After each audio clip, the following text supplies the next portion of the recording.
Hey everyone, Avatar Guy here. We know that James Cameron has huge aspirations for the Avatar movies, and that he wants them to be as big or even bigger than Lord of the Rings and Star Wars. One thing that made Star Wars so popular and iconic was its main villain, Darth Vader.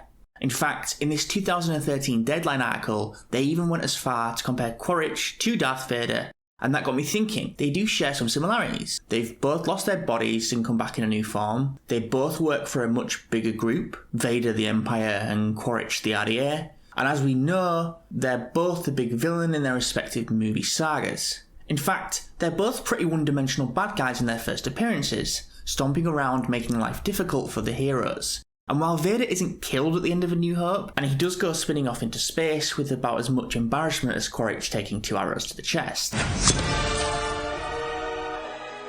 So what if Quaritch really is the Darth Vader of Avatar? Well, first off, Vader is a complex character, and evolves into something more complex, as we know that Quaritch is going to. In fact, James Cameron has said, in relation to Quaritch, his character will evolve into some really unexpected places across the arc of our new film saga.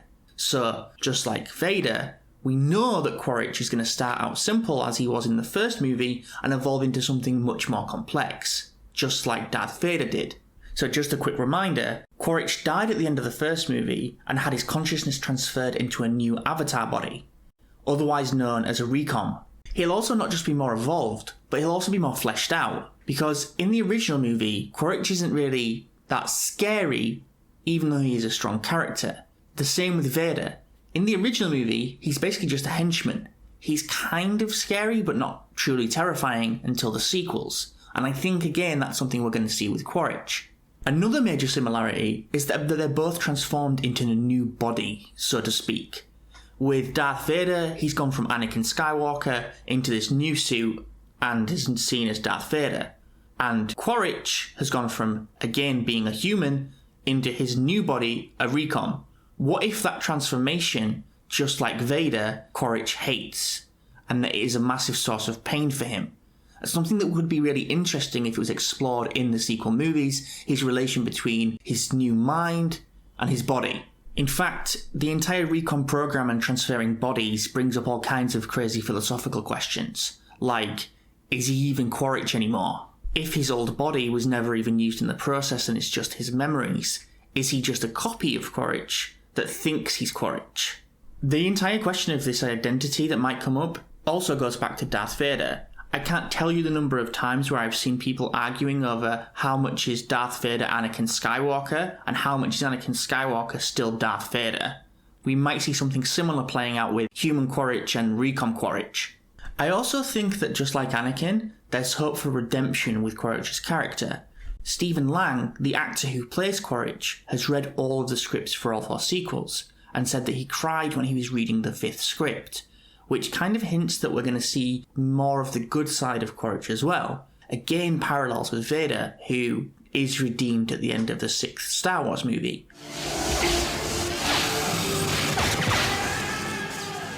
Maybe this is something that we'll see from Quaritch. It also opens up a lot of other theories that we could go into. For example, will Quaritch disobey the humans, go against the RDA, and potentially form his own group? Or will he side with the Na'vi? That almost seems a little bit too out there for me, but I could see him being the leader of a third group that is neither on the side of the humans or on the side of the Na'vi. Another big comparison between Star Wars and Avatar, and one that James Cameron himself has said, is The Godfather, and how it's going to be a generational story, which makes you think about what generations they could be. It's obvious that the Sully family is going to be one of those generations, but one of the big theories in the community has been that Spider, the human adopted child of Jake Sully, is actually the biological son of Quaritch, which would be another huge parallel between Star Wars and Avatar. If the main villain has a son that doesn't know he's his father, and that also is actually allied with the protagonist. Again, there's big Luke Skywalker vibes there. The idea of introducing a Luke Skywalker type character also makes a lot of sense when you think about it. There's a common thing in stories that you want a character who doesn't know that world, and Luke Skywalker almost acts as the audience. We learn about lightsabers through him, we learn about space travel through him. If Spider is our audience proxy in Avatar 2, again that makes sense because some people might not have seen the original Avatar, and it will also help us to be reintroduced to that world through Spider's eyes. There's also the interesting parallels between Darth Vader and Quaritch in the sense that Quaritch has gone from a man in a suit to a man who's no longer trapped by that suit, and he's literally stuck inside an amp suit when he wants to move around Pandora, which James Cameron is known to do. He wants to take a familiar theme and then riff on that and change your expectations. So to compare Darth Vader and Quaritch, one who is literally goes from being a man to a man in a suit, and you get Darth Vader, to somebody who goes from a man in a suit to a man who can run around and be extremely agile and flexible. There's that big similarity there, but it's also playing and riffing on something that's very different. Another comparison that I really like between Star Wars and Avatar and what we know of the sequels is Bridgehead.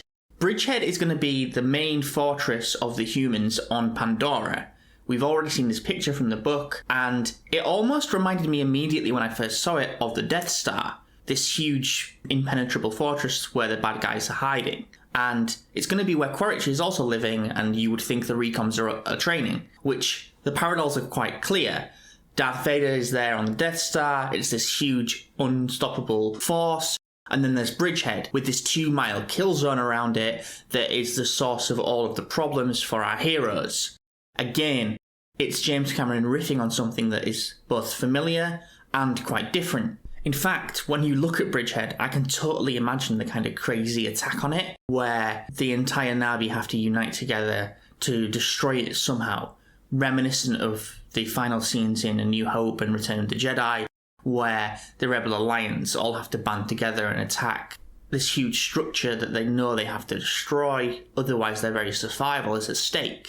One thing that I think makes them quite different though, and in fact makes Quaritch even more terrifying than Darth Vader in many ways, is the fact that he is a recom, and that if his memories are stored in a central location, he might come back multiple times. So that even if they manage to stop this almost unkillable force, they can just re-upload him into yet another recom and he's back. We don't even know how many times Jake and Neytiri are going to have to kill this Quaritch. And that's an extremely frightening prospect for a villain. I'd love to know what you think about the comparisons between Darth Vader and Quaritch, especially in the sequels. I'm really excited to see this change in Quaritch. And in fact, if you're excited to see changes too, check out this video about all the changes that we're going to be seeing between Avatar and the Avatar sequels. As always, I want to thank the Based and Robust Network, and thank you for watching.